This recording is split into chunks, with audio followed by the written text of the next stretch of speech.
E na época eu comecei a advogar para a família do desembargador Luiz Fernando Tomasi Kepping. Recentemente ele era o presidente do Tribunal de Justiça do Estado do Paraná. Mas enfim, e ele na época ele era corregedor da Justiça Eleitoral. Depois ele virou presidente também do TRE. E ele começou a ir para Palmas como presidente, levando projetos para lá. E eu tinha 3 anos de formado, 4 anos, advogava para a família. E tinha a questão do Fórum de Palmas que estava já ultrapassado. Queriam a reforma dele ou a construção de um novo fórum, mas por questões políticas partidárias, tanto municipal e da OAB, um queria num lado, outro queria no outro bairro e acabava nunca saindo.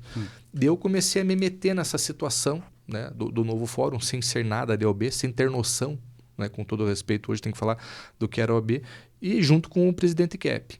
E fizemos várias viagens em Curitiba, eu sempre no meio lá, né, todas as autoridades, e eu lá orei a seca no meio, todo mundo lá, né? E chegou um momento que ele, todo respeitoso, falou: Tobeira, você não tem competência institucional para estar aqui. Né? Você está aqui comigo e tal, mas chega um momento que pode ser que dá uma travada, você não tem competência aqui, tem que ser o presidente. Mas vamos lá, você é novo, né? Você é jovem aí, eu vou conversar lá em Palmas com o atual presidente para na próxima você ser vice-presidente. Aí você já vai começar a ter competência para estar aqui, para ajudar o município, que eu vejo que você quer ajudar.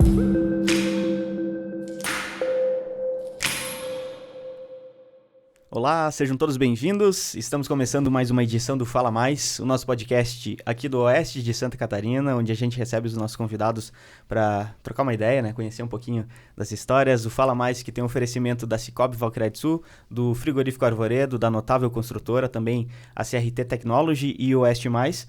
Hoje a gente está indo para a cidade vizinha aqui, né? Para o estado vizinho, aliás. Estamos rompendo fronteiras, né? De Santa Catarina, do oeste catarinense para o oeste paranaense, por que não, né? A gente está recebendo hoje aqui ele que vem lá de Palmas, né? Palmas é um município irmão aqui de Ponte Serrada, né? Muita gente estudou antigamente lá de Ponte Serrada, foi para Palmas e tem raízes, né? Tem laços com Palmas.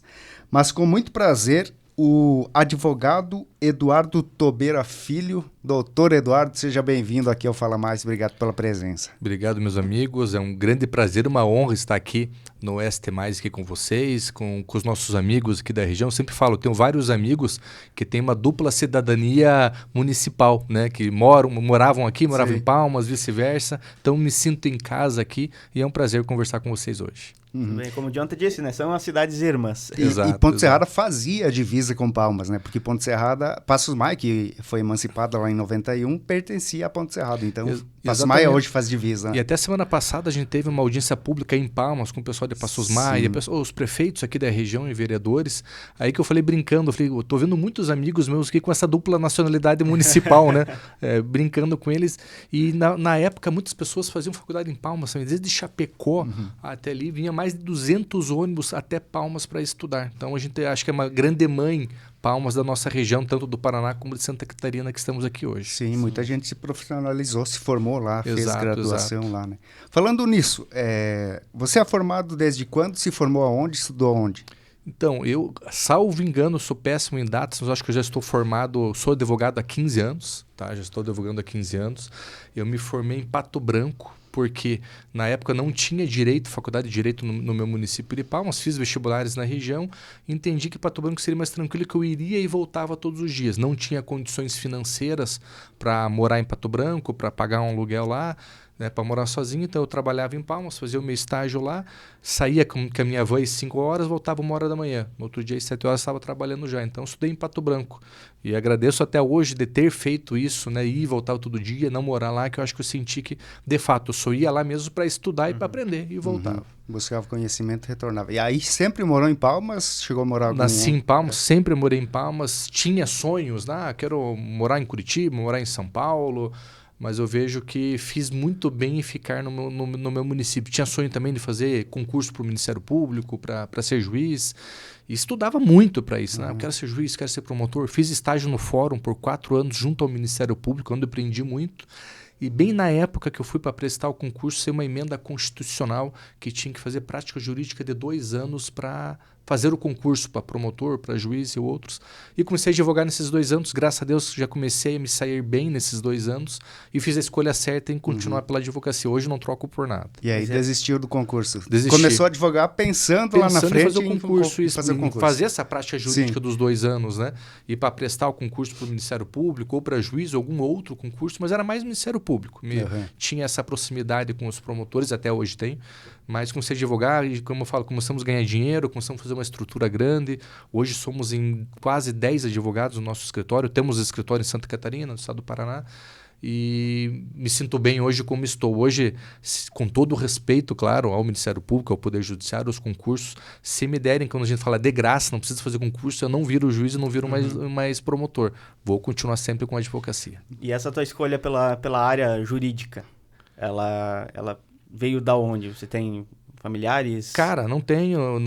Dentro da minha família não tenho nenhum advogado, nenhum juiz, nenhum promotor, ninguém da ala jurídica. Mas as professoras sempre falavam, brincando na época do colégio, que eu sempre era metido no bom sentido, né? Sempre defendia meus amigos, sempre não ia muito bem na escola, isso eu confesso, não tenho medo de dizer. E sempre ia lá falar com os professores, tentar convencer eles, mas eu sou um bom aluno, eu acertei. Mas essa pergunta não estava tão certa assim, então todo mundo falava, Tobeira, você tem que ser advogado, porque você convence as pessoas, você tenta defender os colegas, sempre no diálogo, né? Sempre atrás do diálogo. Então começou a entrar na minha cabeça. Na época, eu jogava basquete, meu sonho era jogar na NBA, ser profissional. Nós tínhamos um time aqui que era imbatível ali em Palmas, sabe? Eu lembro até uma vez, a gente veio jogar aqui, que fomos em Chapecó, ganhamos o time de Chapecó, esqueci o nome da outra cidade, lá que era o melhor time de Santa Catarina, ganhamos. Então meu sonho era esse, então eu fiz educação física e direito. Daí chegou meu pai e falou, pelo amor de Deus, você não vai fazer educação física, né? Com todo o respeito também, eu quero que você faça direito, então já que você quer. O vestibular, tu disse? Isso, vestibular. Prestou E eu acho que me daria muito bem da educação física também, eu abri uma academia. Você chegou a prestar para educação física? Acabei não prestando daí. Daí comecei a mudar o foco um pouco, vi que poderia que não ia ter tanto sucesso assim, apesar que eu acho que eu acredito que teria sendo, que você escolhe uma boa profissão. Um amigo meu sempre falava o seguinte, eu falava, não é porque você é adolescente rebelde, que nada tá bom para você. Daí ele falava assim, me chamava de Dudu na época, Dudu, tudo que você fizer, você vai se dar bem, mas você tem que ser o melhor. Eu falava brincando para tirar sarro, adolescente que gosta de tirar sarro dos adultos. Mas se eu for gari de rua, não, se você for o melhor gari de rua, você vai pegar os melhores equipamentos, vai acordar cedo, dormir tarde, você vai abrir um ferro velho e vai ganhar dinheiro. Mas se eu for garçom, então, não, se você for o melhor garçom, você vai abrir um restaurante. E ele foi, eu coloquei, aquilo nunca mais saiu da minha cabeça, o finado Bruneto. Eu falei, cara, então eu tenho que ser o melhor, tudo que eu for o melhor na vida eu vou me dar bem, seja qual profissão for. E peguei isso pra mim. Daí eu falei, vou pra ala do direito então, e deu certo. Esse é um princípio bacana, né? Uma filosofia legal também, né? Pra gente refletir, né? Porque, de fato, né? Se você se esforçar e tentar ser o melhor dentro da área que você está atuando, você vai ter sucesso cedo ou tarde, né? É a consequência, né? Pode até não ser o melhor, mas você vai chegar longe, né? E com certeza até eu tenho um livro que eu gosto muito e as pessoas que eu gosto, eu obrigo elas a lerem, que é aquele Transformando o Suor em Ouro, que é do Bernardinho. O Bernardinho ganhou aquelas Olimpíadas, não vou lembrar a época, e o pessoal trabalhava, começava os treinos às 9 da manhã e iam até às 16 da tarde. Quando ele ganhou as Olimpíadas, no outro ano, os atletas falavam, agora a gente vai relaxar, não precisa treinar tanto. Ele abaixou para as 8 da manhã o treino. Quando ele ganhou a terceira Olimpíada, ele abaixou o treino para as 7 da manhã. E terminava no mesmo horário. Então ele fazia o pessoal treinar o dobro, que ele falava, pessoal, a gente ganhou, os outros vão querer agora bater nós. Então então a gente tem que dobrar o treino. Então isso que eu sempre aprendi, a gente nunca pode parar. A gente sempre tem que estar treinando cada vez mais, trabalhando cada vez mais. Eu sou obcecado pelo trabalho, eu falo para o meu sócio, hoje nós estamos muito bem, mas pode ser que daqui a pouco mude. Então nós temos que sempre estar se atualizando, sempre estar obcecado por aquele objetivo. Bernardinho também falou outra coisa. Quando você faz 20%, você recebe 20%. Se você trabalha 50%, você recebe 50%. 80%, 80%. Mas quando você chega no 100%, você não recebe 100%. Você recebe 1.000 ou 10.000 de volta. Só que poucos chegam nesse 100%. É 1%, a gente sabe disso. 1% começa a chegar lá. E ele fala, mas para você chegar no 100% e receber 10.000, tem que ter uma tempestade muito grande de alguns fatores. Quais são? Primeiro, você tem que ser obcecado pelo que você faz. E ser obcecado é você pensar no trabalho 24 horas por dia e ter mais, ele fala brincando, você tem que ter aquelas frustrações de infância, né? E ter já sofrido na vida. Eu sempre falo, quem que nunca sofreu na vida, quem não tem aquele trauma, ele fala trauma de infância, todo mundo tem trauma de infância, todo mundo sofre na vida, todo mundo tem problema na vida, mas 99% escolhe ficar chorando em casa por causa daquele problema, né? E não ser obcecado no negócio, né? Ou tá trabalhando, né? Então, eu já falo o seguinte, sempre quando eu tenho um problema, o que eu faço? Eu transformo em combustível para trabalhar. Então, eu acho que esse é um grande segredo do sucesso hoje. Pegar aqueles problemas, aquelas frustrações que todo mundo tem, problema de família todo mundo tem, problema no trabalho todo mundo tem, transforma isso em suor, em combustível para você trabalhar o dobro, o triplo do que você já está trabalhando. Aí você chega no 100% e vai receber de volta 10.000% de sucesso que todo mundo pleiteia e procura, né? Sim. Ô, Tobeira, entrando mais a fundo na sua profissão, né, na parte jurídica, na parte de direito, enfim, você... fez a faculdade ali e decidiu rumar para qual área? Porque o direito, a gente sabe, é um leque muito grande, né? Então, você tem previdenciário, tributário e tudo mais, né? Por essa relação que eu tinha com o Ministério Público, eu imaginava que eu seria um advogado criminalista, né?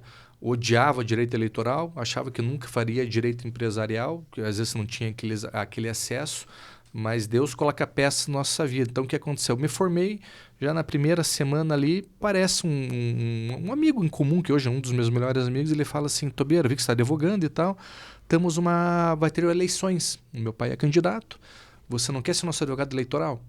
Qualquer outro advogado fala assim, não, mas eu não gosto de eleitoral, nunca fiz, não sei, e de fato a gente não tem essa matéria na faculdade. Eu falei, claro que eu faço, gosto dessa matéria inclusive, sem saber nada. Né? Então eu peguei aquele desafio e fui atrás.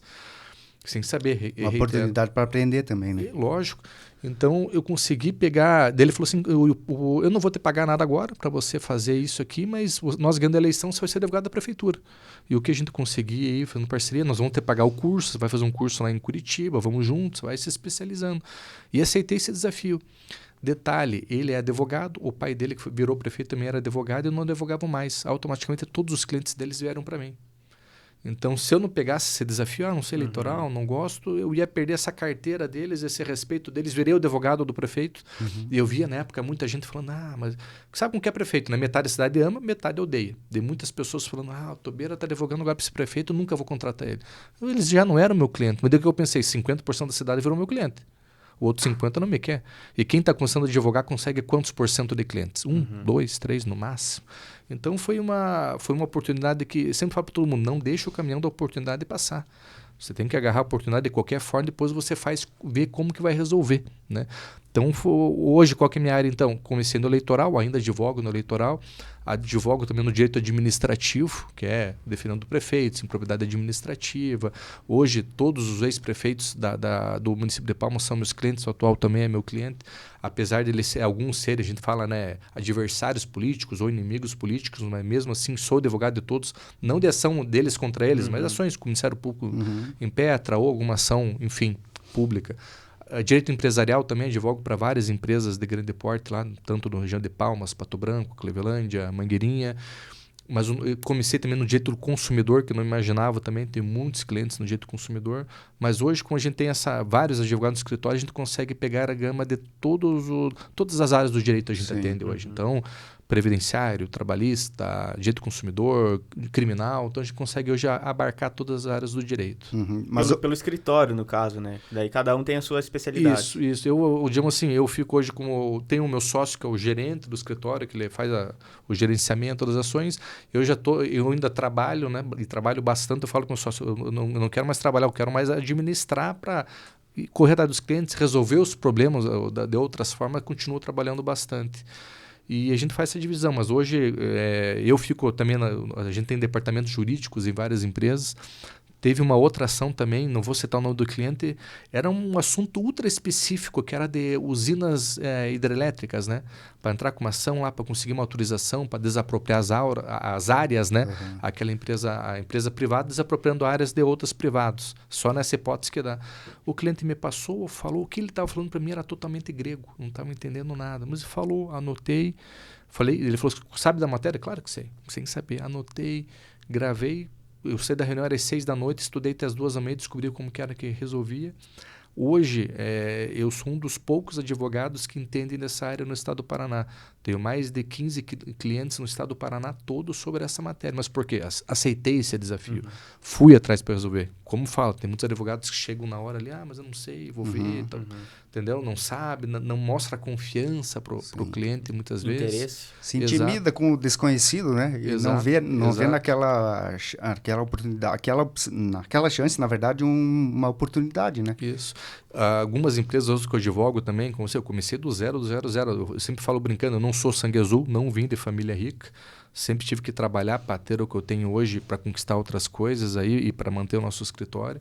E uma das grandes empresas que eu advogo hoje, que é uma empresa são de todas as ações milionárias, gigantes ações, eu comecei ganhando lá, eu sempre falo assim, um dos salários mais baixos da empresa. Para começar, todo mundo me chamava de louco, até minha família. Sempre falava, não, você é louco trabalhar para essa empresa nesse valor, etc. Advogado, mas nunca que eu faria de advogar só por esse valor lá. Hoje, estou acho que há mais de 10 anos nessa empresa, ganhando muito bem, um salário muito bom, tem as sucumbências de grandes ações e através dessa ação, dessa empresa hoje, outras empresas me contratam, porque essa é uma empresa do ramo dela, ela é uma empresa exemplo e as outras seguem ela, inclusive a contratação do advogado. Então, mais um desafio. Muitas pessoas... vitrine, né? É uma vitrine. Muitas pessoas não iriam lá por causa do valor, ou porque na época a empresa tinha alguns pepinos que eles achavam que não tinham como resolver, foi lá e resolvi. Então, é isso que eu sempre falo, não dá para deixar a oportunidade passar, né? Às vezes o problema, a oportunidade está disfarçada em vários problemas. Sim. E a nossa profissão qual que é? É advogado, é resolver o problema dos outros. Então, se eu estou aqui para resolver, eu quero que venha problema. Parece que tem advogado ou outras profissões querem que já venha pronto. Ele não precisa do advogado, né? Então, por isso que a gente está aí. De fato, a profissão do advogado em si, né? É lidar com problemas, assim como outras também, né? Psicólogo, por exemplo, vai ouvir só problema, né? Então, é tudo mais, né? E dentro da tua carreira, você citou já alguns exemplos, mas queria ouvir mais alguns, assim, de ações, de situações... daqui a pouco inusitadas, daqui a pouco desafiadoras para ti ou para o cliente, ou enfim, para o cenário onde elas estavam? Vem algo à mente? Vamos pensando aqui, mas o que eu... Hoje, qual que é a minha especialidade, que eu sempre comento, eu gosto de pegar tudo aquilo que é impossível de se resolver. Vou dar um exemplo dessa grande empresa também. Na época, sempre quando eu ia no ônibus da faculdade, indo para Pato Branco, a gente passava na frente de duas grandes empresas. E, porra, daquela gente, assim, a gente falando, eu era um quebrado, não tinha perspectiva nenhuma, não tinha um contato, mas como que eu vou ser bem na vida, como que eu vou ser rico, como que eu vou me dar bem na profissão, não conheço nada. Eu comecei a pensar, tem 3 formas de eu me dar bem na vida, para mim ser um bom advogado, né? Comecei a ler livros e tal, 3 formas, qual que é? Advogar para uma grande empresa, eu passava na frente dessa empresa, falei, eu tenho que advogar para essa empresa, mas como? Não tem como. E tem que advogar para o prefeito de Palmas, para me ser conhecido, né? Não, se eu advogar para um prefeito, eu vou ficar conhecido. E tem outra empresa no outro lado, eu passava na volta ali, essa outra empresa que eu tenho que advogar também. No final, eu advoguei para os 3. Mas como que começou a acontecer também? Tinha um grande amigo meu, Carlos Weisheimer, o apelido dele é CAC, e ele já era engenheiro ambiental de uma dessas empresas, certo? Ele era engenheiro ambiental. E não sei por qual motivo aconteceu um erro lá num auto de infração ambiental, num registro, o nome dele era Serflor. E essa grande empresa perdeu esse registro, ia perder as exportações, poderia levar à falência a empresa sem esse registro. O que ele fez? Ele foi lá e procurou o advogado da empresa, falou que não tem o que fazer. Procurou o melhor advogado lá de Curitiba, de direito ambiental, o cara não tem o que fazer. Procurou não sei mais quem tem o que fazer. Ele falou, não, vou procurar meu amigo Tubeira. Procurou aquele... Eu falei, mas eu acho que tem. Né? Comecei a estudar e tal, falei, vou entrar com comunidade de segurança. Entrei com comunidade de segurança. Fui conversar, que a gente fala, despachar com a juíza na época lá, fui despachar, contei a história para ela, a juíza teve um grande bom senso, o que ela fez? Falei, doutora, eu estou entrando com comunidade de segurança, eu já paguei a conta, a empresa está certa, mas o IAT, que era o IAP na época, não está me dando a certidão, né? Qualquer outro juiz ia falar o seguinte, você não provou que ele não te deu, eu não vou te dar liminar. Normal, o juiz fez isso. Ela, com bom senso, o que ela fez? Ela pegou, ligou para o IAT como se fosse da empresa. Falando, eu sou aqui da empresa X, eu estou com um documento aqui, eu preciso... E o ET não deu bola para ela. Então ela viu como que funciona, que no dia a dia os governos atendem nós super mal. A pior coisa do mundo é você ligar para um IAT, para o Estado, qualquer serviço público, é muito difícil o contato pessoas comuns ou uma empresa. E eu contei essa história para ela, eu falei, doutora, dá uma ligada, você vai ver como que funciona. Eu preciso do registro, eles não querem me dar. Ela fez esse trâmite como se fosse da empresa e viu, consegui eliminar. para essa grande empresa. Fiz de graça para ajudar esse meu amigo. Por que ele foi atrás de mim? O dono da empresa falou, se você não resolver isso em 48 horas, eu vou te dar conta. Então ele veio quase infartando no meu escritório. Ela falou, Tobeira, você é a única pessoa que pode me salvar. Essa empresa, a minha família depende desse meu salário, eu não posso ganhar conta dessa empresa, preciso que você me ajude. Entrei para ajudar ele com sinal de segurança. Qualquer outro advogado só faria essa ação por menos de, ou não faria por menos de 100 mil reais, 50 mil reais uma ação dessa aí. A ação é grande, a empresa é grande, o problema seria o resultado é grande.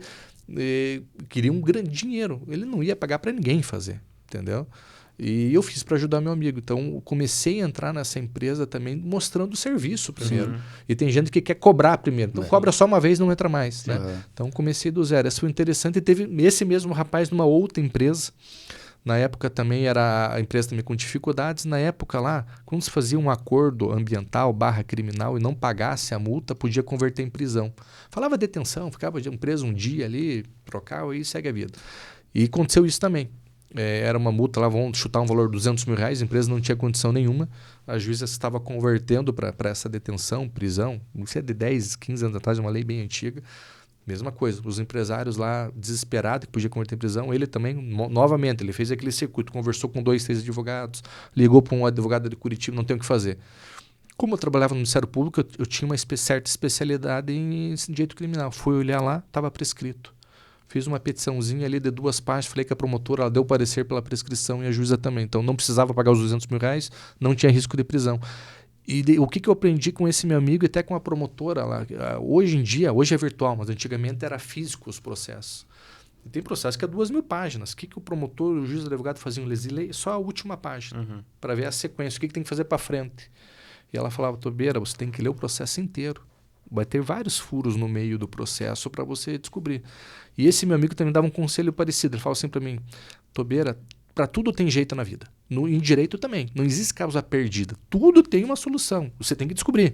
Tudo. E de fato tem. Todos os processos que chegam para mim, todos têm uma solução de uma forma ou de outra. E salvei ele desses 2 casos aí que eu comecei a ficar, digamos, famoso dentro das empresas, que eu resolvia os problemas. Mas por quê? Que eu lia o processo. Né? Muitas vezes as pessoas não liam, deixavam passar, é muito problema, é muito processo, também não vou culpar os advogados, às vezes o cara já está com 100 processos num dia, esse era mais um, então não tinha às vezes nem tempo de ler aquele processo. E é assim que eu fui fazendo o nome com essas grandes empresas. Certo. E dentro dessas empresas, fazendo o trabalho corporativo, né? Tem também o caso de casos trabalhistas, por exemplo?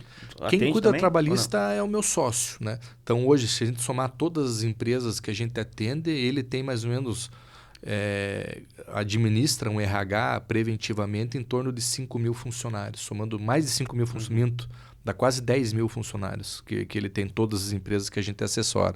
Mas a parte trabalhista é exclusivamente ele que cuida.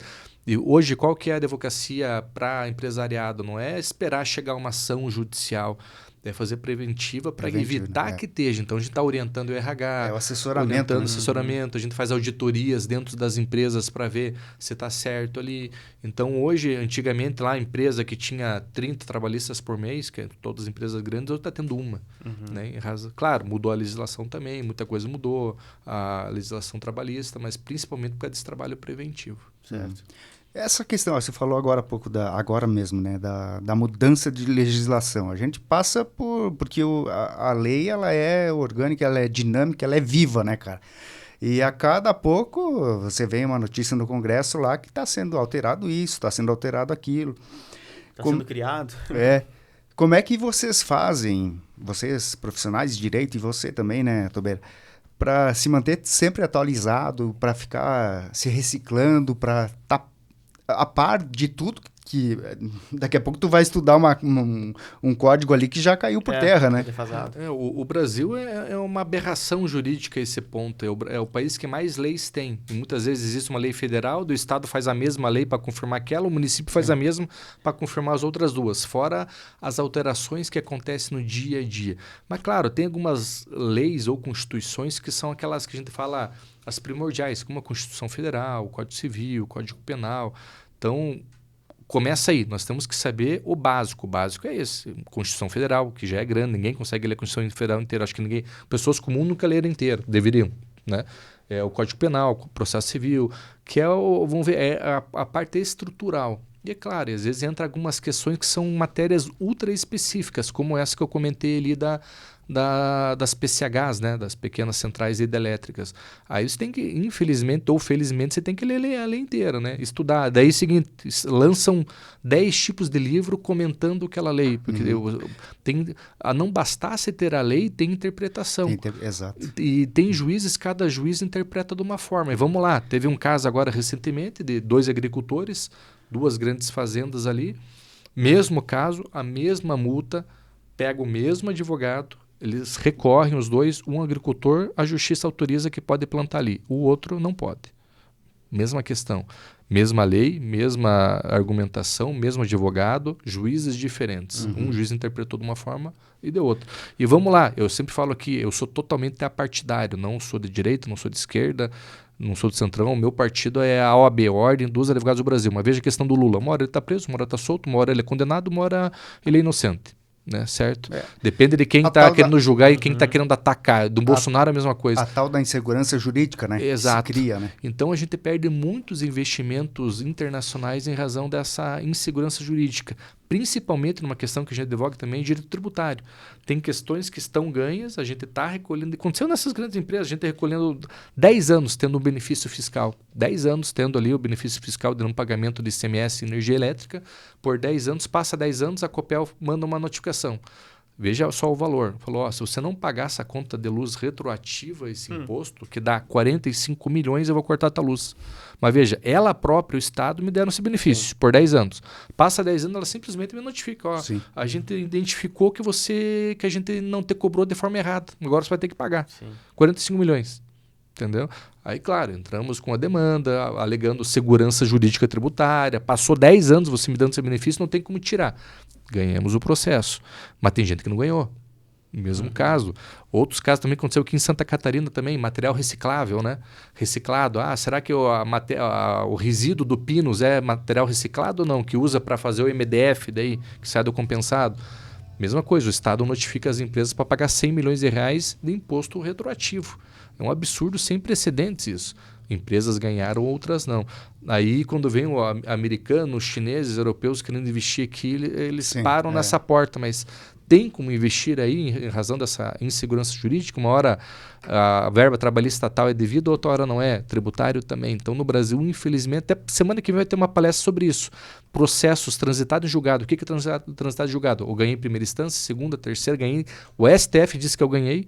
Passa um certo tempo, o STF volta e fala, não, na verdade você ganhou, transitou em julgado, mas se alguém entrar com uma ação, ela pode reverter essa decisão que você já ganhou e transitou em julgado. Nem aí não está 100% definido, então, né, cara? Tem alguns casos que você ganha ação, morre a ação, vem a certidão dizendo que não tem mais recurso, passa um ano, tem risco de ganhar, daí o cara perder.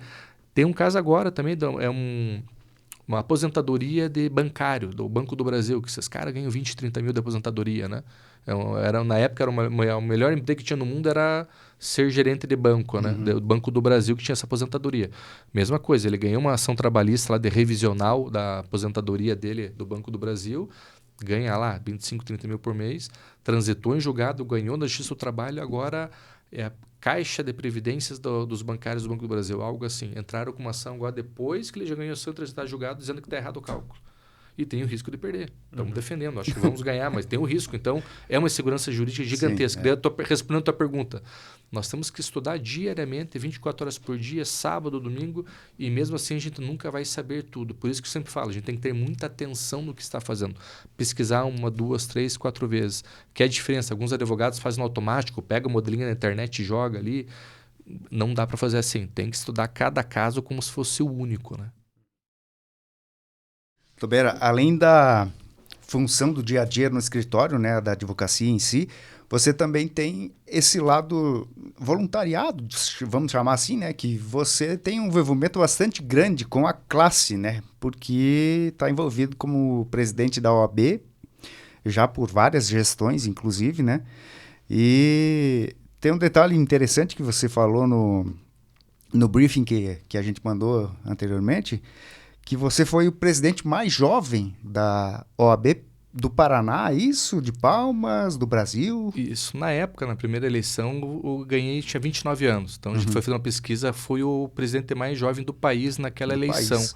E da OAB Paraná, pelo sistema, parece que de todas as eleições eu fui o mais jovem que ganhou. Daí estava entre eu e foi meu professor Cássio Teles de Pato Branco. Ele foi com 30, eu fui com 29 anos. Olha só, isso foi que ano?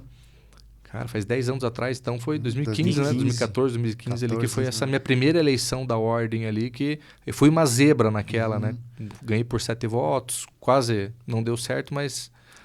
Mas tu é presidente da OAB Paraná ou De Palmas, da nossa Palmas. região, que é Palmas, Mangueirinha, Honório Serpa, Coronel Domingos Soares e Cleveland. Cleveland fazia parte por Pato Branco. Uma das primeiras coisas que fui buscar, roubei um município, a gente vai brincando, né?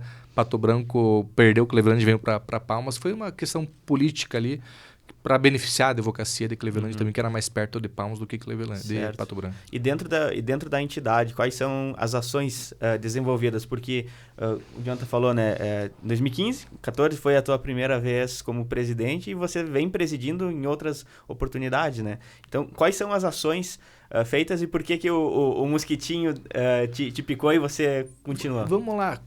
Eu sempre falo, quando a gente se forma advogado, e é a visão que eu tinha e que eu vejo que tem, você se forma, a maioria dos advogados às vezes não é que não tem noção, não quer saber da OAB. Você se forma, você quer ganhar dinheiro, pagar teu carro, sustentar a casa, a família, os filhos. Então, muitas vezes o advogado não tem noção do que é a ordem dos advogados do Brasil, para que funciona, para que serve. Mas vamos lá. E eu, na época lá em Palmas, eu sempre estive lá na escola, que eu falei atrás lá, sempre fui metido, querer resolver as coisas, ir atrás das coisas. E na época eu comecei a advogar para a família do desembargador Luiz Fernando Tomasi Kepping. Recentemente ele era o presidente do Tribunal de Justiça do Estado do Paraná. Mas enfim, e ele na época ele era corregedor da Justiça Eleitoral. Depois ele virou presidente também do TRE. E ele começou a ir para Palmas como presidente, levando projetos para lá. E eu tinha 3 anos de formado, 4 anos, advogava para a família. E tinha a questão do Fórum de Palmas que estava já ultrapassado. Queriam a reforma dele ou a construção de um novo fórum, mas por questões políticas partidárias, tanto municipal e da OAB, um queria num lado, outro queria no outro bairro e acabava nunca saindo. Daí eu comecei a me meter nessa situação, né, do novo fórum, sem ser nada da OAB, sem ter noção, né, com todo o respeito, hoje tem que falar do que era a OAB, e junto com o presidente Kepping. E fizemos várias viagens em Curitiba, eu sempre no meio lá, né, todas as autoridades, e eu lá orelha seca no meio, todo mundo lá, né? E chegou um momento que ele, todo respeitoso, falou: Tobeira, você não tem competência institucional para estar aqui. Né? Você está aqui comigo e tal, mas chega um momento que pode dar uma travada, você não tem competência aqui, tem que ser o presidente. Mas vamos lá, você é novo, né? Você é jovem aí, eu vou conversar lá em Palmas com o atual presidente para na próxima você ser vice-presidente. Aí você já vai começar a ter competência para estar aqui, para ajudar o município, que eu vejo que você quer ajudar. Você tá me ajudando a trazer a questão do fórum, vou trazer um novo fórum para Palmas. E outras questões sociais também, políticas públicas sociais. Fomos conversar com eles, fizemos uma reunião lá em Palmas com o presidente da OAB, com a diretoria e tal. Ele passou isso, vamos ver para encaixar o Tobeira, hein? E eles falaram: beleza, vamos conversar com ele. Isso faltava 2 meses para a eleição. Daqui 1 mês a gente fala com o Tobeira, então. Passou um seu mês, eu todo empolgado, eu já me achando, não, meu Deus, você era o vice-presidente da OAB, né? Daí já comecei a me achar importante, né? Bem humilde, claro. Cheguei lá e vi que eles começaram a me enrolar. Faltando 1 mês para a eleição, mais 5 dias, chegou um dia e falei: vocês combinaram que eu ia ser o vice, agora, você não, você não. Tobeira, não tem lugar para você, não tem espaço, nossa chapa está fechada. Daí eu falei: não, mas secretário, então não tem espaço. Alguma comissão? Tobeira, você não entendeu? A gente não quer você. Não tem espaço nenhum para você aqui. Vá para o teu lugar. Tipo assim, vá procurar tua turma. Né? Não com essas palavras, mas foi mais ou menos isso. Tipo, me tiraram de lá. O que eu fiz? Falei com ele, falei: presidente Quentão, acho que vou ter que ser presidente, eu vou ter que sair para que já é presidente. Ele já me olhou assim, tipo assim, porque eu era novo, né? E eu não tinha também. No meu escritório era só eu sozinho, sem nenhum amparato, sem nenhum grupo político. Era eu e meu sonho e pronto, né? O que eu fiz? Fui lá, comecei a falar com um encontro, convenci mais 4 loucos a fazer parte da minha chapa. O que essa chapa fez? Que a chapa deles era 5 na chapa, né? Cada advogado tinha um escritório com 5 advogados. A minha chapa era cada um com um advogado só. Ou seja, eles já começaram com 25 votos e nós com 5. Já começou aí. Né? E eles com grupo, nós sem grupo. Eles com o poder da OAB, nós sem. Mas não bastasse isso, o que eles fizeram? ligaram para a família da minha chapa, tipo, para as mulheres, ligou para o marido, e vice-versa, falou, o doutor fulano aí, tua esposa vai passar vergonha, vai manchar a história deles, vão perder a eleição. Ainda mais com tobeirinha, tipo assim, sabe, desdenhando. Uma tobeirinha, gente. Pejorativo. Como você não pode deixar a tua esposa, a doutora, ou o doutor, tua esposa ir lá, ligava pro sogro, pro tio lá, desfizeram a minha chapa, todo mundo acabou desistindo. Em razão disso daí. Fiquei sem chapa, até na época tinha uma juíza lá, ela me chamou, Tobeira, eles falaram que você vai perder de 90%. Você tem certeza? Eu falei, se confia em mim, confia. Então, eu vou ganhar essa eleição. Fiz uma chapa de novo. No último dia, fiz uma chapa com o Dr. Murilas, meu vice, tinha 80 anos.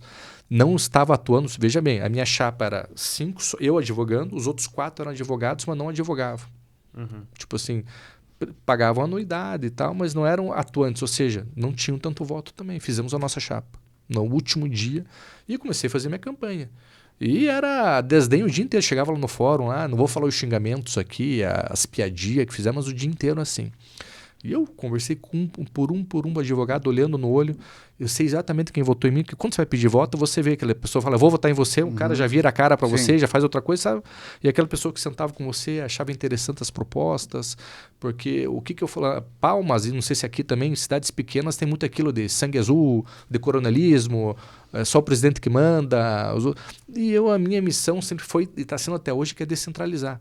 Eu não sou presidente sozinho, os meus 400 advogados todos são presidentes. Quem quer trabalhar pela ordem, trabalha. E eu fui com essa proposta.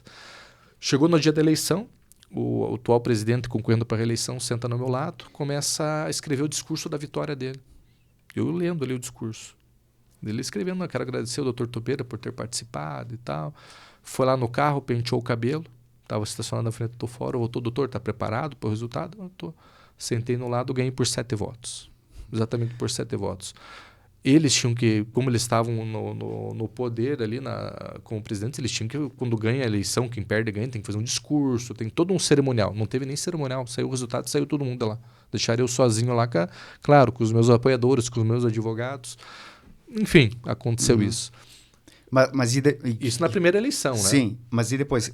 Esse clima, ficou um clima hoje ruim, eles me apoiam. Não, todos eles me apoiam hoje. Então foi naquela época, mas eu até entendo eles, porque eu sempre falo brincando, o candidato daquela época, lá quando fala advogado, se for pegar um dicionário por imagens e falar quem que é o advogado, vai aparecer a foto dele. Era aquele advogado bonito, respeitoso, todo mundo respeita, advogado antigo, cabelo branco. Era tradicional lá, né? E daí ele chega lá, o Tobeirinha, né? Recém-formado, se vestindo mal ainda, ninguém conhecia, não tinha tradição, não tinha dinheiro, entendeu? Não tinha força, não tinha grupo político. Então, se for ver, até dou razão para eles no lado, acho que no lugar deles eu faria o mesmo. Né? Mas a minha ideia e metodologia era essa, abrir as portas para todos os advogados. A OAB não poderia ser de uma pessoa só ou de um grupo de poucos advogados. Eu sempre coloquei, a OAB tem que ser de todos. Tanto é que como eu ganhei, abri as portas para eles já. Mas vamos lá, ganhei a primeira eleição por 7 votos e comecei a abrir. Esses mais antigos ali já começaram a virar os olhos, porque comecei a fazer o marketing, mas o bom marketing da OAB, mostrando quem é a OAB Palmas, mostrando para a sociedade o que é a OAB, porque a gente sempre fala, a OAB está no mesmo lado do Poder Judiciário e do Ministério Público, nós temos o pé de igualdade. Cara, o advogado odeia, às vezes uma pessoa chega lá assim, mas Tobeira, você não quer subir de nível, virar juiz, virar promotor? Eu falo com todo respeito ao juiz e promotor. Eu ganho 50 vezes mais que eles. Então tá bom meu salário, assim, não quero ganhar menos. Mas eu falo assim brincando, né? E estamos no mesmo pé de igualdade. E eu queria mostrar para a sociedade que toda a advocacia está no mesmo pé de igualdade do Ministério Público e do Poder Judiciário.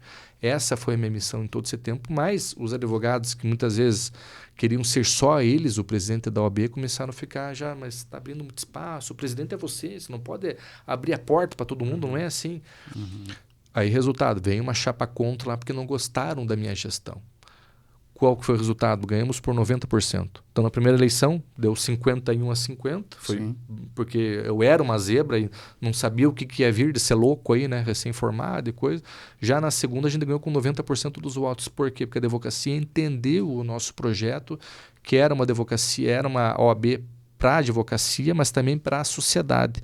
Fomos atrás do fórum, fomos atrás da companhia dependente, da nova delegacia, fomos atrás do complexo judiciário lá. Hoje tem um complexo judiciário que é a Vara do Trabalho, Justiça Eleitoral, Fórum, o Novo Fórum, PRC 280, que era um desastre, era a pior estrada do Brasil, era Palmas até General Carneiro, não da Vitória. A OAB, através de uma audiência pública, uniu toda a sociedade de Palmas, todas as autoridades. Hoje temos uma estrada de concreto lá.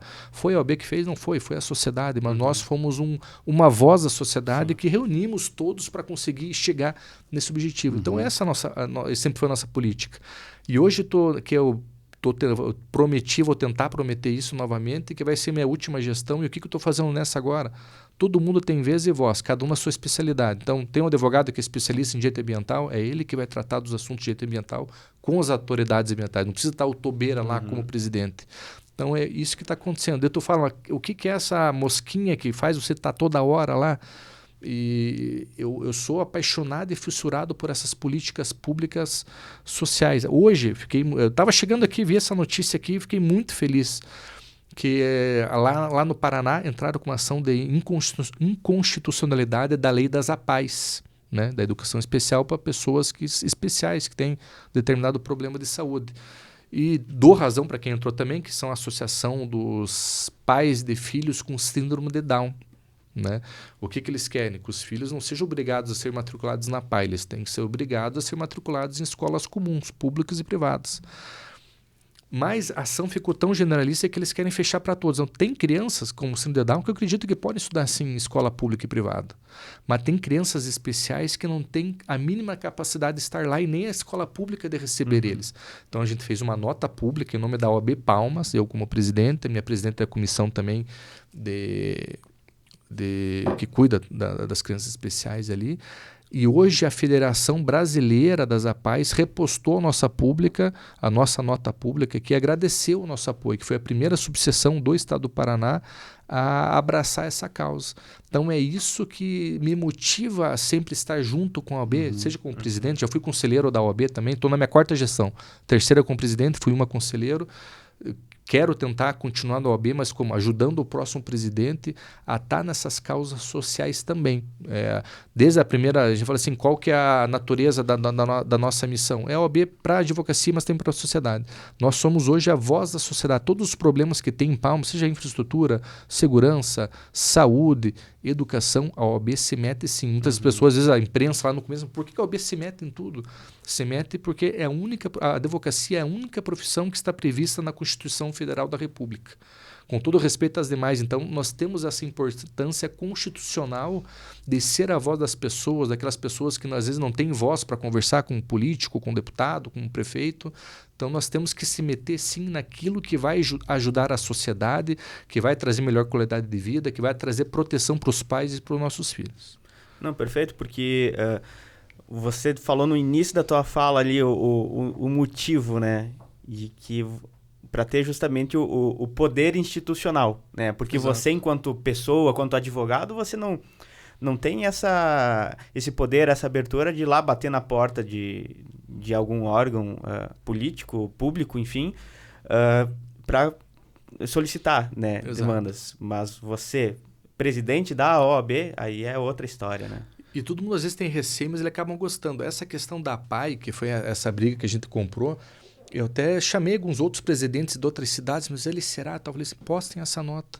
Na hora, o prefeito já ligou para eles, o deputado já ligou, os diretores da PAI, e gostaram. O porquê? Todo mundo respeita a ordem dos advogados do Brasil, respeitam os advogados. Hoje nós somos em torno de 1.400.000 advogados, sempre falo, todos nós juntos, a gente é uma grande força, mas uma força do bem. Então eu vejo que a sociedade, ela sempre abraça. Eu sempre falo, tudo deu certo ali em Palmas, porque a sociedade de Palmas e região sempre abraçou os nossos projetos. Essa é a mesma coisa do fórum, estava há 30 anos parado, quando a OAB colocou a mão, saiu. Aquela nossa estrada fazia 30 anos que estava abandonada, quando a OAB colocou a mão, saiu. A companhia independente também da Polícia Militar também estava abandonada, quando a OAB colocou pedindo, ela saiu. Então tem muitas coisas em todas as áreas sociais, de políticas públicas sociais, que quando a gente entra, e quando eu falo a gente, não é a OAB, a gente entra junto com a sociedade. Então a gente está sendo a voz de toda a sociedade ali.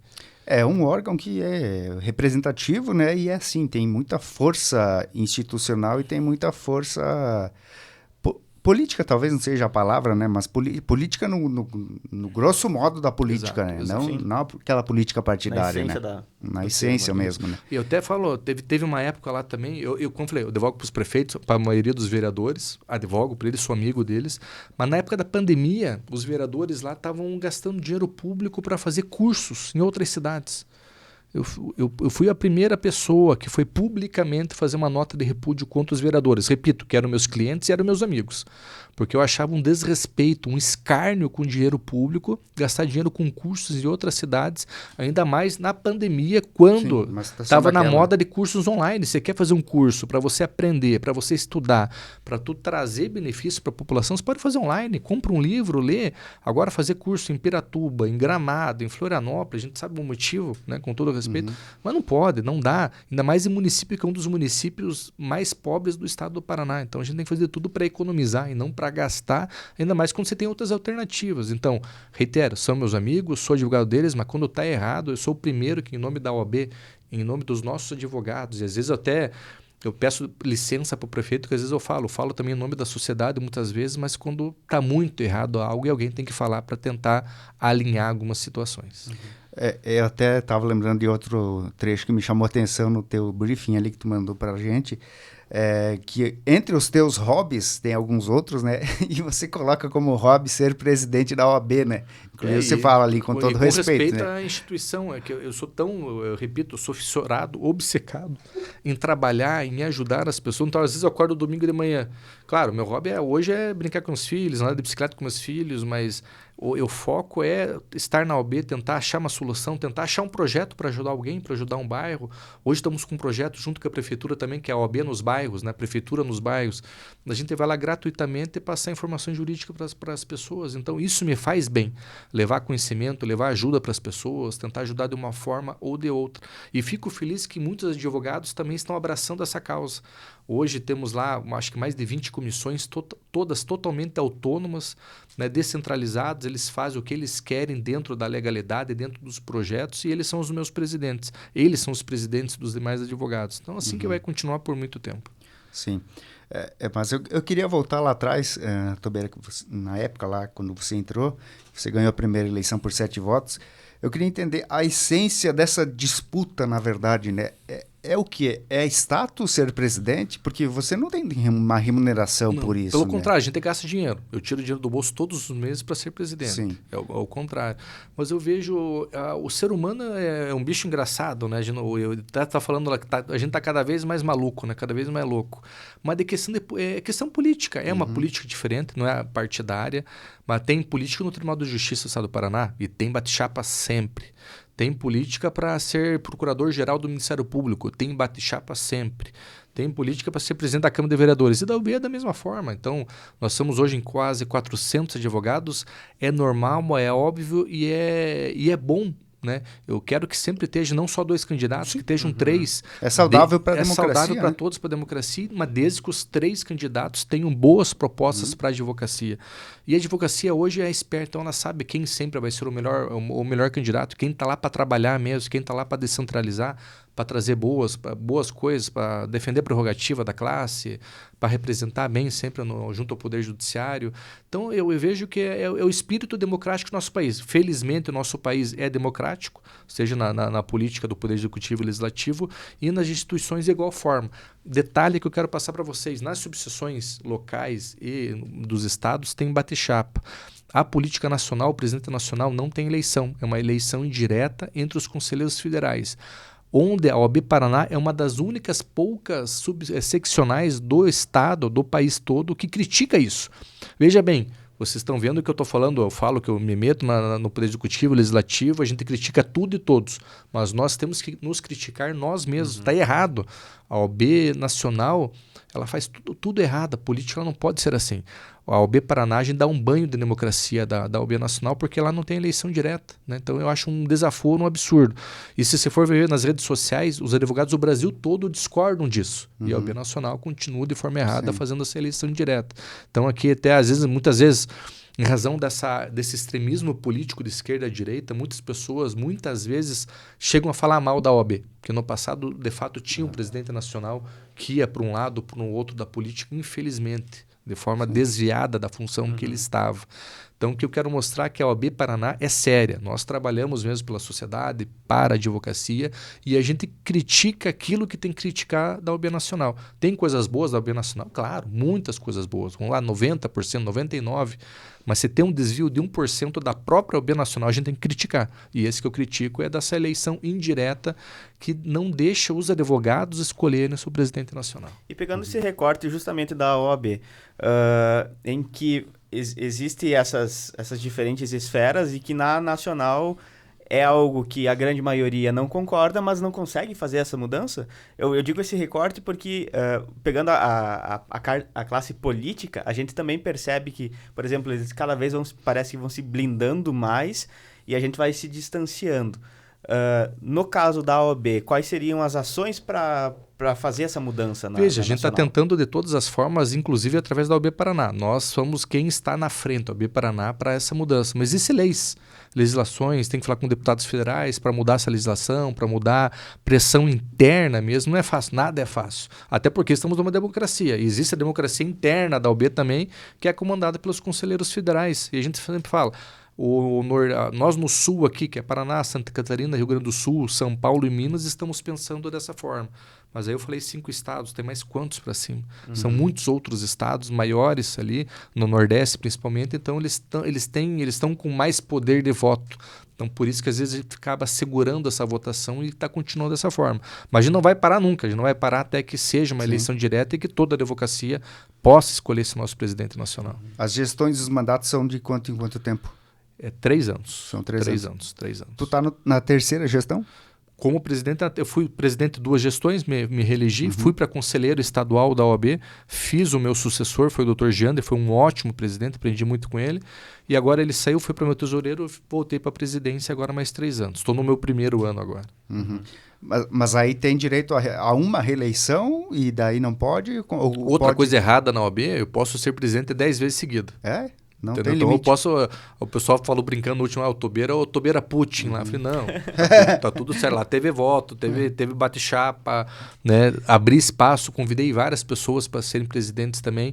Eu só convidei acho que 4, 5 pessoas, ninguém quis. Falei, então eu vou de novo, né?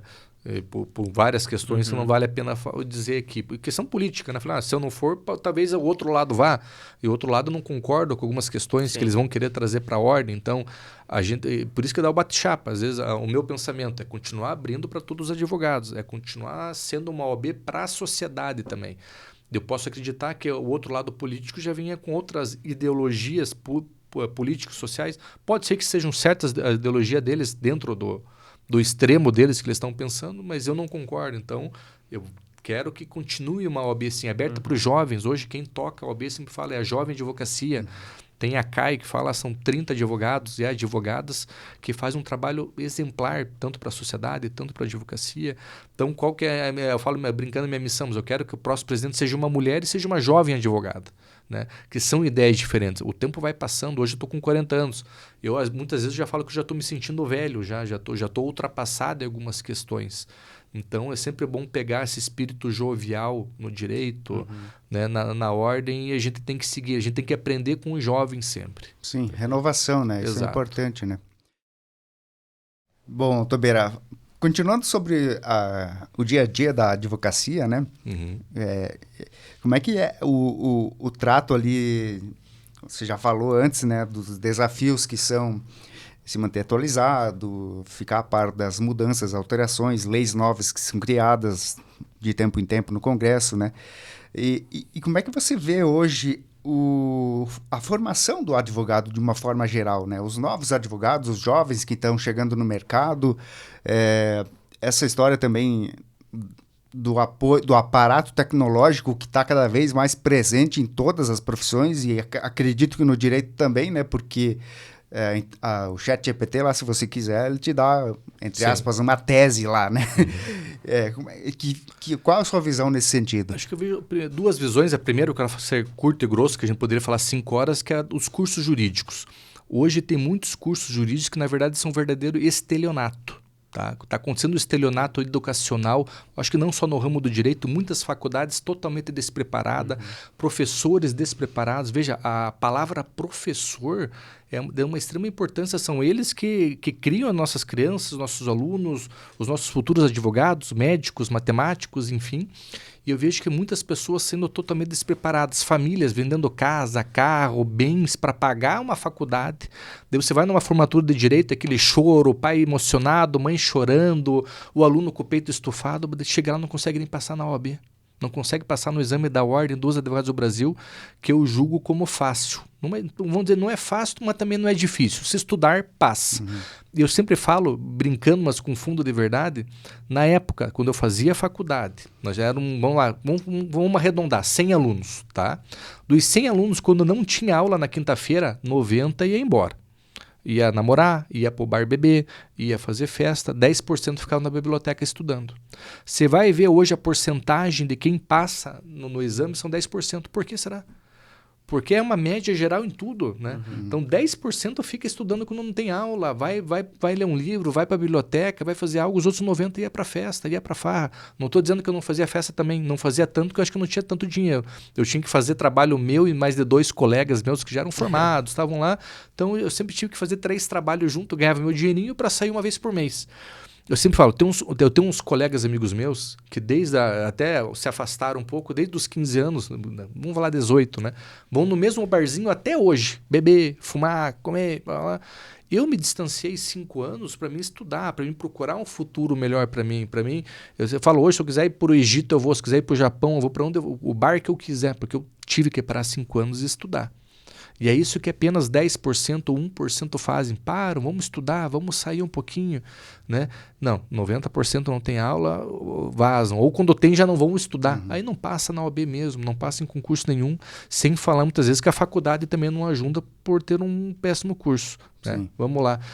E eu vejo da advocacia, e antes até de passar na OAB, quero contar uma história para vocês que é muito boa aqui, não vou citar nomes por obviedade também. Tinha uma amiga nossa lá, da minha esposa também, amiga nossa, trabalhou junto lá em comum, e ela sempre reclamava, mas está ruim, sempre com depressão. De segunda a quinta-feira ela tinha depressão. Sexta-feira era a pessoa mais feliz do mundo porque estava no bar bebendo. Estava em festa com os amigos, com os namorados, etc. Sábado era a pessoa mais feliz do mundo, domingo também, segunda depressão, terça doente, quarta, quinta, enfim. Passa 6 anos, ela chega chorando para mim, Tobeiro, eu quero que você me ajude. O que você precisa? Eu vou passar na OAB agora, vou mudar de vida e tal, mas tem que pagar um cursinho lá, R$2.000 e tal. Eu falei com a minha esposa, não, vou pagar. Né? E outra, só para dizer, o curso na época é no carnaval. Eu não vou no carnaval, era a pessoa que mais ama o carnaval no mundo. Eu não vou no carnaval, mas eu vou fazer o cursinho. Primeira noite foi pro curso, na segunda foi, na terceira caiu na tentação. Já não conseguiu mais fazer o cursinho. Caiu na tentação do carnaval, que 30 anos foi. O resto da vida vai para o mesmo carnaval. Por isso que eu falo, não passou na OAB até hoje, gosta no mesmo carnaval, no mesmo clubinho. E eu falava para elas, se você tivesse estudado, você pode fazer o carnaval em Miami, em Dubai, onde você quiser, no Caribe, mas não quis. Caiu naquela tentação da mesmice, de sempre o mesmo bar, de sempre a mesma festa, de não conseguir ficar um carnaval estudando. Eu morava, minha casa era no lado do Clube União do que acontecia os carnavais. Eu cansei de escutar o carnaval lá estudando. Eu lembro até hoje o livro do Fernando Capês, que é um livro vermelho de direito penal e um livro preto de direito constitucional. Primeiro, eu não ia lá porque eu não tinha dinheiro para ir.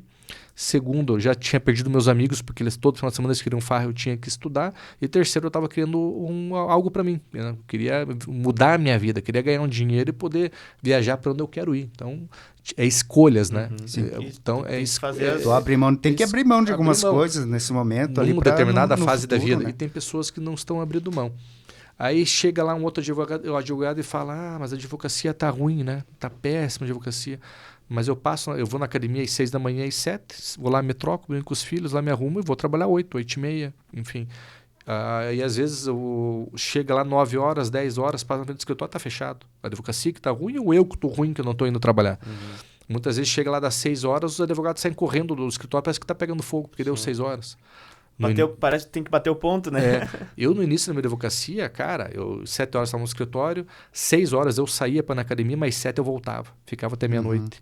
Até tinha um programa lá que era o Love Night. Eu sou traumatizado desse programa. Era o Love Night. Começava meia-noite em ponto.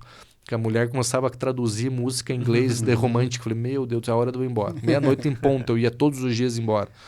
Então, são escolhas. E tem pessoas que preferiam estar na quintaneja. Eu já fui nas quintanejas também. Mas é o seguinte... Ia lá na Quintaneja, até 2 da manhã, outro dia às 7 da manhã, tu estava trabalhando quando eu ia para a festa. Mas trabalhava até as 11, ia para a festa até as 2 e 7 eu tô trabalhando. O que a pesada hoje faz? Eles vão para a Quintaneja, já começa às 6 a Sim. Quintaneja deles, né? Eu já não trabalho. E na sexta não vão trabalhar porque beberam demais. Então, existe isso que está acontecendo na advocacia. Eles acham que o imediatismo, entra com uma ação hoje, já quer o dia da manhã. Uma ação demora 3, 4, 5 anos. Então, você tem que aguardar. Então, a advocacia tem dificuldade? Tem para quem quer ter a dificuldade e quem não quer buscar os melhores caminhos para sair. Qual que é o melhor caminho? Trabalhar, ponto, não tem outro. E não é o trabalhar das 8h30 às 6, é trabalhar 24 horas por dia. Mas tem que ter vida, você é neurótico. Às vezes tem uns professores numa faculdade determinada e, não, mas você está ensinando a pessoa a ser capitalista e coisa. Não, então vamos lá. Até teve um comercial da Nike, né?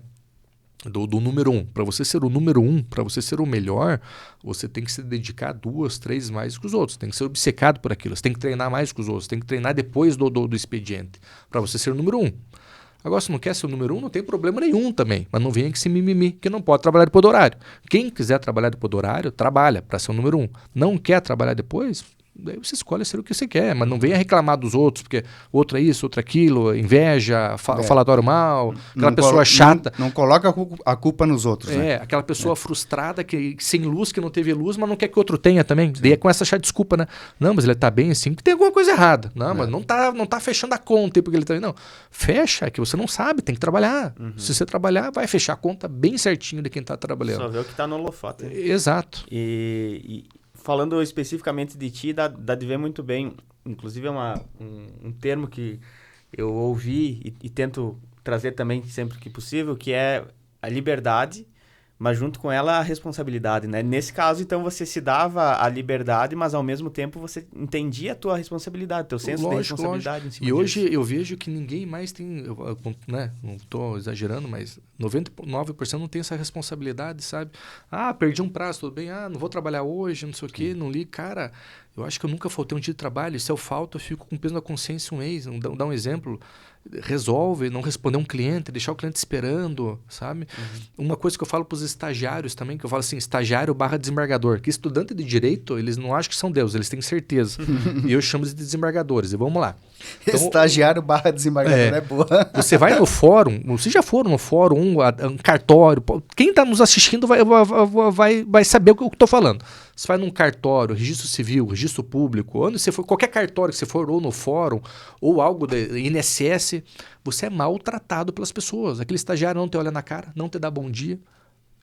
Sempre você tem 30 dias para fazer, eles entregam no 30 dia, no 30º dia, no último dia, e com aquela cara fechada, aquela cara feia para você. Eles se esquecem, daí eles têm aquele crachá, né? Eu trabalho no fórum, como se fosse a coisa mais importante do mundo. Trabalho no fórum, que legal. Mas depois que acabar o estágio, ele vai virar advogado. Aí vamos lá. 5 anos tratando mal as pessoas. Quem que é o cliente que vai contratar ele que foi maltratado? Sim. A pessoa já vai lá pedindo auxílio, precisando de ajuda, né? E chega lá, é maltratado pela pessoa. Daí, e eu tenho um exemplo prático de um outro amigo meu, que era a pessoa mais solícita, prestativa, atendia rápido, com celeridade. Se formou em direito, aquele cartório fechou, ele ganhava um bom salário lá, ele imaginava que ia continuar. Uma grande empresa viu que ele tinha perdido, contratou ele na hora, com um bom salário. Por quê? Porque ele sempre tratou bem aquela empresa, sempre tratou bem os sócios, os funcionários. Não só ele, sempre tratou bem todo mundo. Então essa pessoa vai ter futuro, vai ter sucesso, porque sempre foi solícita, sempre agradou a todos profissionalmente falando. Daquela pessoa que já se acha sendo estagiário, imagine quando for advogado, então não vai conseguir cliente. Não vai rodar, porque as pessoas lembram. O que bate não lembra, o que apanha vai lembrar. Então, se eu fui na prefeitura, eu sempre falo para os estagiários, viu? Tratem todo mundo bem, converse com todo mundo. Essa pessoa amanhã pode ser o teu chefe, o teu cliente, o teu parceiro. Bill Gates deu uma palestra certa feita, os caras pagaram $5.000 para participar. Tá? $5.000 para participar. Ele chegou lá, a palestra durou 3 minutos. Ele falou 10 coisas. Uma delas foi o seguinte: sempre trate bem o CDF, o gordinho, aquele de óculos da tua sala, pois amanhã ele pode ser seu chefe, ou teu sócio, ou algum parceiro comercial. E isso é na vida nossa, no dia a dia. A gente tem que tratar todo mundo bem, seja quem for, desde o mais rico àquela pessoa que tem menos condição, independente da raça, cor, sexo, origem. Nós somos todos humanos, a gente nasceu no mesmo lugar e vai morrer no mesmo lugar, todo mundo. Então não tem que ter distinção entre as pessoas. Eu sempre falo, uma das maiores ações que eu tive no escritório, começou numa ação pequena, foi para uma grande. porque eu tratei bem a pessoa desde o início. E depois não foi com segunda intenção, não. Você trata bem só as pessoas que têm dinheiro que vai ter que trazer ação boa. Não, tratei uma pessoa que era de uma ação super simples, se tornou uma ação gigante da família dele, mas tratamos muito bem. E então fala para as pessoas, tá ruim a advocacia? Não tá.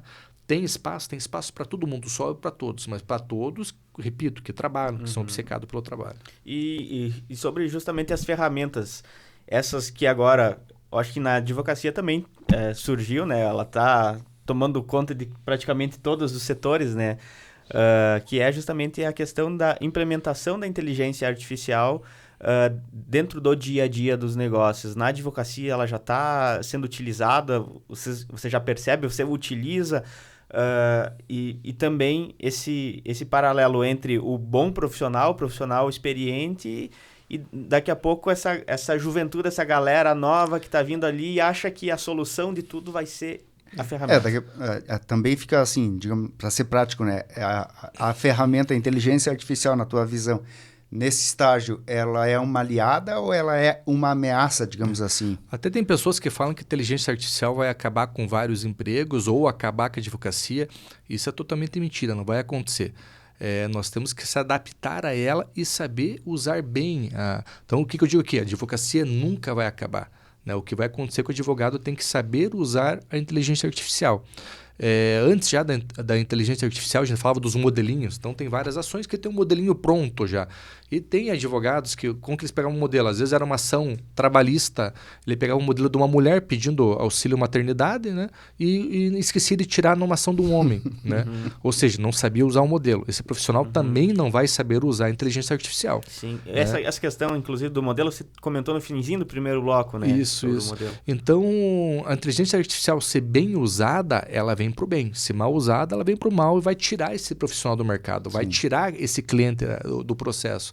Então, nós temos que saber usar ela. A inteligência artificial tem que ter alguém atrás dela. E vai ser a advocacia. Em alguns casos, alguns poucos casos. O que a inteligência nos ajuda? Hoje, para procurar uma jurisprudência, procurar uma lei, ela vai encontrar mais rápido. Ponto. Apenas isso. Vai dar mais celeridade ao nosso trabalho. Ajuda? Claro que ajuda muito, mas também ela não é o paraíso, não é aquilo que vai salvar a vida de ninguém. Ela não vai fazer do começo ao fim, né? Exato. Tem que continuar lendo, tem que continuar estudando, tem que tirar... Tem tribunais já condenando advogados que estão usando a inteligência artificial e a inteligência está inventando jurisprudência, inventando leis ou errando as leis. Eles estão vendo, simplesmente o advogado preguiçoso, não lê, a inteligência, não lê, copiou e colou no processo. Tem que ser expulso da advocacia, um advogado ao menos revisou o material, né? Então, ele não tem que só levar uma litigância de má fé. Um profissional desse tem que ser excluído das ordens do advogado do Brasil, porque não pode fazer isso. Tem que usar para ter uma base. E depois você vai preenchendo com o seu conhecimento. Senão, não é o robô que vai fazer a ação para nós. O robô pode nos auxiliar a fazer algo, mas não fazer 100%. Quem tem que referendar é você, né? Exato. É o profissional, é o ser humano ali, né? Mas, Tobeira, a gente falou bastante já do teu lado profissional. Eu queria te questionar, que você falasse também, claro, né, sobre quem é o Tobeira, não o advogado Tobeira, né, não o presidente da OAB, mas quem é o Tobeira no dia a dia, dentro de casa, com a família, com os amigos. Eu sou uma pessoa apaixonada pelos meus filhos, pela minha esposa. Hoje também, além da OAB, eu penso 24 horas no meu dia como ajudar meus filhos no futuro, que é uma grande preocupação minha também. Veja, eu tive uma vida com bastante dificuldade, às vezes falo assim, comi o pão que o diabo amassou, e isso, na verdade, me fortaleceu para ser o profissional que eu sou. Eu transformei isso em energia, como já falei, em combustível, para me tornar. E muitas vezes, hoje tem boas condições, eu penso, eu vou dar uma boa vida para os meus filhos, mas como que eu faço então para eles serem um bom profissional? Eu tive que sofrer para virar. Como que eu vou fazer para eles tendo uma vida boa, eles não sofrendo, como que eles serão um bom profissional? Então hoje o Tobeira é aquela pessoa que pensa diariamente como levar a melhor educação aos meus filhos e as pessoas em volta, as nossas crianças, por isso que a gente se envolve no assunto da PAI, nos assuntos das escolas. Uma coisa que eu sempre falo, o que salvou na minha vida foi o basquete. Quando eu falei no começo lá, não era muito estudioso, mas eu sempre fui uma pessoa competitiva por causa do esporte. Então eu sempre quis ser o melhor do basquete, trouxe para minha vida, eu quero ser o melhor advogado, quero ser o melhor presidente da OAB, quero ser o melhor representante. Então, essa é a minha visão. Então, no esporte agora, já estamos ajudando a Associação do Basquete lá em Palmas. Já tem umas ideias no futuro, ainda não vou falar aqui, mas para tentar ajudar essas pessoas, essas crianças carentes ali, não só no basquete, mas daqui a pouco paga um curso também, paga algum estudo, dá uma oportunidade de estudo como meus filhos estão tendo. Tem um amigo meu que faz isso em Bituva, ele faz como se fosse adota educacionalmente uma criança, né? Tudo o estudo que os filhos deles têm, ele dá para alguma determinada criança, para o melhor aluno de uma escola pública ali. Então tem essas ideias para tentar transformar esse nosso país. Nosso país está tudo errado, né? Essa geração foi. Nós temos que trazer a próxima geração para esse país ser, de fato, o país do futuro. Sempre falam que é o país do futuro, mas estamos atrasados e não tem nada de perspectiva para crescermos. Então essa é a piazada. A gente tem que educar essa piazada para ver se o nosso país vai para frente. Muito bem. Bom, Eduardo Tobeira Filho, a gente recebeu com muito prazer aqui no Fala Mais. Deixamos os agradecimentos aí pela tua vinda, pela tua... E os parabéns, né, pela tua dedicação, por essa essência inflamada de sempre tentar fazer o melhor, né? Seja no lado profissional, no lado pessoal, no lado social aí, né? Que a gente sente nas tuas palavras aí que tem esse tempero por trás, né? Que é muito importante. Eu que agradeço e acompanhando também o Instagram da OST+, o trabalho de vocês, é muito importante trazer, eu vejo os convidados que vocês trazem aqui, que essas pessoas sempre inspiram alguém. Então essa sementinha que vocês trazem, que a imprensa traz, podem ter certeza que cada entrevista que vocês fazem muda alguém, muda uma pessoa, uma criança, um adolescente ou próprio um adulto que escuta essas entrevistas de vocês, muda a vida deles. Eles podem procurar algo para ajudar. Então, eu que fico feliz de estar aqui com vocês. As portas do meu escritório, da minha casa estão abertas. Vocês têm familiares em Palmas. Estando em Palmas, vamos lá, vamos iniciar essa parceria, que é uma parceria do bem, sempre para ajudar as pessoas. Perfeito, muito bem. Obrigado mais uma vez por vir compartilhar com a gente. E isso que você falou, assim, acertou na mosca, né? Que é o objetivo do Fala Mais aqui, de a gente trazer para que as pessoas compartilhem as suas histórias, os seus ensinamentos e que seja de uma conversa de 1h30 que quem está assistindo aproveite 30 segundos ali de um insight, alguma coisa, e consiga aplicar na vida, já valeu o episódio, né? Então, é isso. Muito obrigado. Agradeço. Um abraço. Show de bola. E obrigado também a vocês, né, que nos acompanharam aqui. Sempre o recado final. Curtam o vídeo, se inscrevam no canal do Fala Mais se vocês ainda não estão inscritos, também lá no Instagram. E um agradecimento especial às nossas marcas patrocinadoras aqui dessa temporada, que são a Cicobi Valcredsul, o Frigorífico Arvoredo, Notável Construtora, CRT Technology e o Oeste+. Valeu, pessoal. Nos vemos na próxima semana.